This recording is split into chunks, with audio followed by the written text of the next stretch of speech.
Tonight, as we begin our meetings, I wanted to speak a little bit concerning wells and drawing water.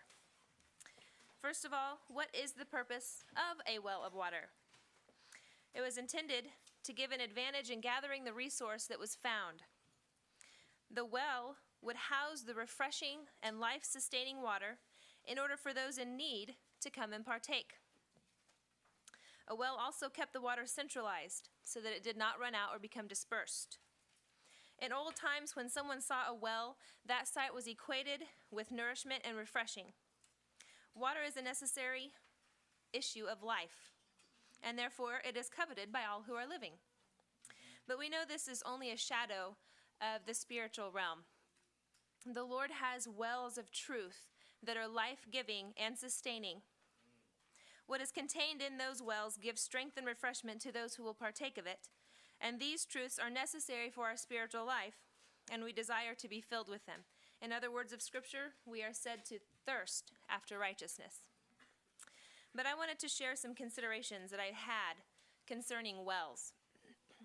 First of all, I saw in one particular account a parallel to our own time, culture, or generation where we live. It's in Genesis 26, and this is when Isaac was dwelling in Gerar.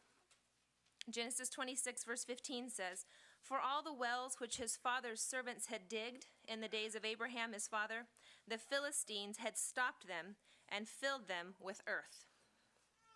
So those wells were no longer of any useful nature to those who were around them. But I considered our day in which we live and the professed church.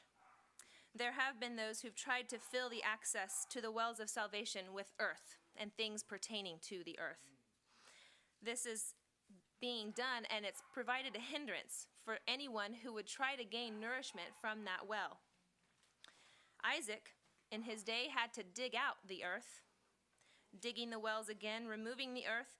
But each time he did that, he found a well of springing water underneath. So the Lord is able to use his people to do the same thing today. The mouths of the wells have to be unstopped and take the earth, the things of the earth, out of the way, making them refreshing again and sustaining for the weary pilgrims. Generally, we remember that drawing water from the well was a servant's job, or it was given to the women. Those who were esteemed higher partook of the water that others had drawn for them. They didn't go themselves. The Gibeonites, if we'll remember, that Israel made a peace treaty with them when Joshua was leading them, and they tried to overtake these, but then they found that they were bound by their promise of peace to these people, so they had to let them live. But what did Joshua do with them? He made them hewers of wood and drawers of water. If they wanted to abide with them, they were going to be made the least, and they would be drawing water from the wells for them. In other accounts, it's clear that drawing water was left to the women, but I gather it wasn't a desired task, necessarily. The woman at the well in John 4 asked for Jesus to give her the water he was speaking of, so that she would not have to come back to this well and draw again. These things are different from the covenant in which we live. This isn't necessarily a parallel, but a contrast. Everyone in the covenant in which we live has been made, so to speak, drawers of water, even from the least to the greatest. We enjoy to do so, and here we find the fulfillment of the prophecy that Isaiah gave in his prophecy, chapter 12, verse 3, "Therefore with joy ye shall draw water from the wells of salvation." Now we can assume that drawing water from a well could be a tiresome task. Some had to travel to the well, and then they had to let their vessel down into the well and heave it back up when it was full. And then they had to carry that full vessel back to their home before they could gather the nutrients from that.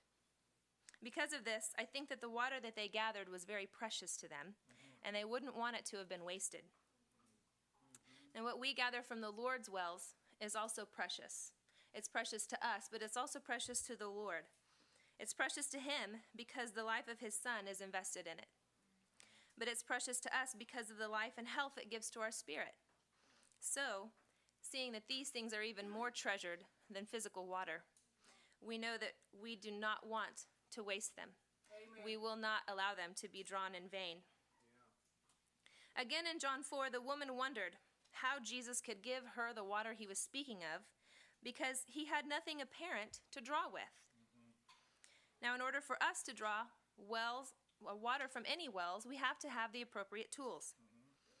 One such tool is mentioned in Proverbs 20, verse 5. Counsel in the heart of the man is like deep water, but a man of understanding will draw it out. So our understanding will help us grip the truth in order to gain it or gather it to ourselves so we can partake of the benefit provided by it. Now also remember that some wells are deeper than others. The woman in Samaria said that Jacob's well, what they were talking at, was a deep well. Whoever would draw from this well would have to have sufficient resources to reach down to the water to gather it.